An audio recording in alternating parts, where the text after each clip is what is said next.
Yo, what is up, guys? It's Virtual 1670 here. I've had a lot of my friends ask me, what are aspects? What do aspects do? What do I use aspects for? So I decided that I was going to make a video, and for the people that don't know what aspects are, how they're used, and where to get them, we'll go over a little bit of what aspects are about and what to do with them. So first, I'd like to say aspects are items that are put onto gear. You enchant them onto your gear. Um, so if you go into your map, which is tab, and then you press uh, sorry, map and Y. You're gonna press your map and Y. You're gonna have challenges and codex of power. You're gonna go into your codex of power. Okay, so we have a bunch of different aspects here per se. There's 113 out of 115 that I have.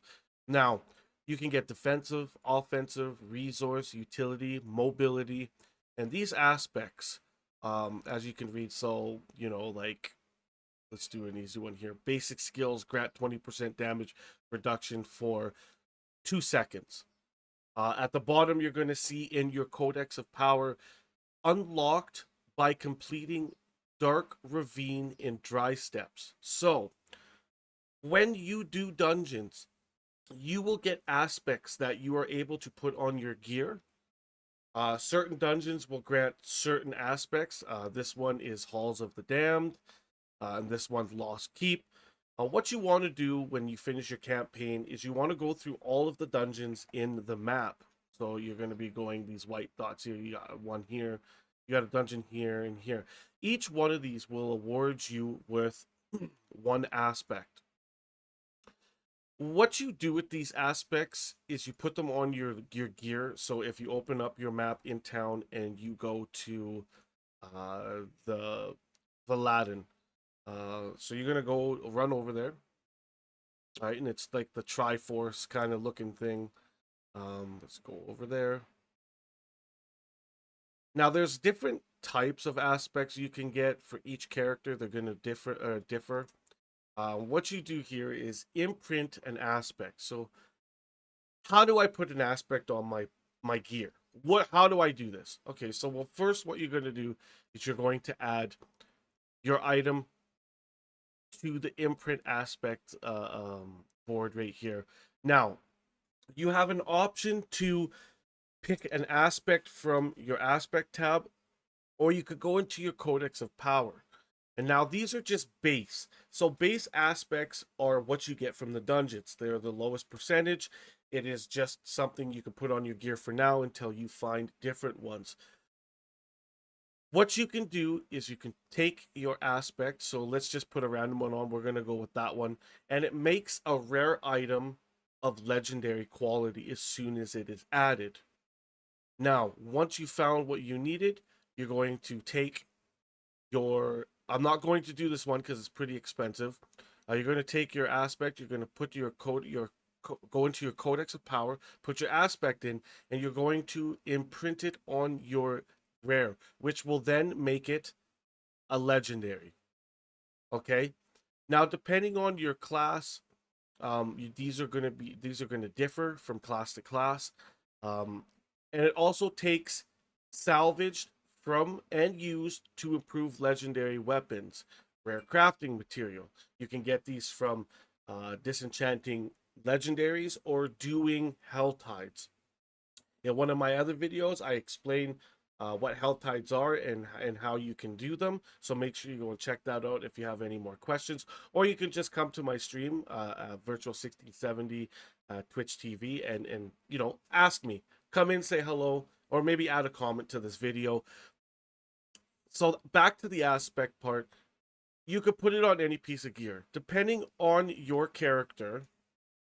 Depending on your character here, each character will have its own set of aspects to be used, and these aspects benefit your character in different ways. One is defensive, offensive, utility, and so on, resources.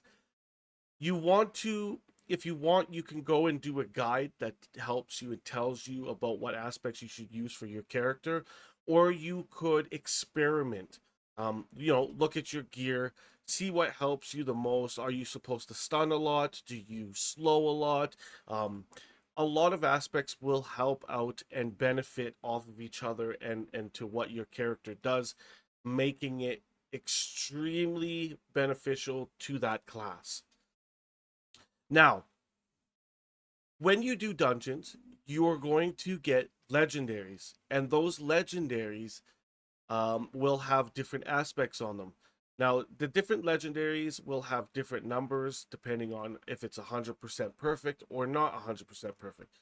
So, if we go into our tab here and we look at, these are all the aspects that I have pulled off of legendary gear that I have gotten. And what you can do is you can load them up in your aspect tab, and you can pick, hey, I got these boots. Okay. So I'm going to put these boots in here. I want to use these boots. What aspect do I need? Well, I put Ravager's aspect on these boots. So you're going to go look for the aspect to be imprinted on these boots, and then you switch them over. Now, before you guys go anywhere or before you do anything to your gear, upgrade your gear before you put the aspect on, because if you put the aspect on and then you go to upgrade your gear, the cost is increased a lot. It's a waste of materials. Why upgrade something at top tier when you can upgrade it at a lower tier and then make it top tier, saving materials? So you're going to take your aspect, you're going to go in here, you're going to put it on your gear like I said before, and then you're going to equip it. But make sure you upgrade the rare first, saving money and materials. Now, for the aspects that you find off of legendaries, they will have different percentages. So if I go down here, I'm going to look for, let's see if I can find a perfect one. For example, on this aspect, resource aspect of the Umbral, you have restore 4 of your primary resource when you crowd control an enemy. Now, you can roll anywhere from 1 to 4 of your primary resource when you crowd control an enemy. You want to try to save the ones that are maxed out, just for I have it, it's maxed out, why would I get rid of it? Some of them you're not going to use, but it's always nice to have in case builds change. Um, you're going to get different stats on different pieces of gear that you get. You got rings, some do some benefit. Make sure that when you are putting these aspects on your gear, you're paying attention to the allowed item type: one-handed, two-handed. Power increased by 100% if you put this one on a two-handed weapon, and power increased by 50% when put on an amulet and ring. So make sure you pay attention to where you're putting this. Sometimes you don't need to put it on the stuff that it's telling you to get the increase. Sometimes you just need the aspect. So to put it to everything into aspect, it's aspect, get it? Your aspects you're going to farm through your dungeons. The ones you get through your dungeons are going to be base stat. The ones that are increased in stat, the higher aspects are going to be found on your legendaries. Some of the aspects can only be found on your items. So you are going to have to farm. You're going to have to put some time in. You're going to have to go out and get those legendaries that have the aspects that you do not have. Some classes have 3, some classes have 2, some classes have 1. You need to make sure that you go out and get those. And usually these are the aspects that complete your class. One of the aspects that I have on, which is Ravagers, you can only get off of items found within the game. You cannot get them from your aspects, from your Codex of Power. Now, it's not a bad idea to go and get all of the Codex of Powers filled in with all your aspects, because it also adds on to your para or your renown points. So you got your dungeons here, which is 23 out of 23. I have them completed. Go and get them done anyways, because you're going to need it so you can get your 4 points. Um, you get 4 Paragon points, 80 obols, 1 skill, and 1 potion. It's very beneficial all the way through. So I hope that you guys have good luck finding all of the aspects you need. I hope this helped you guys out. If you guys have any questions about aspects or if I missed anything, hit me with a comment down below or come check me out on my stream, Virtual 1670 at Twitch TV. Thank you guys for tuning in. Don't forget to like and subscribe, and I will see you guys later. Thanks for tuning in.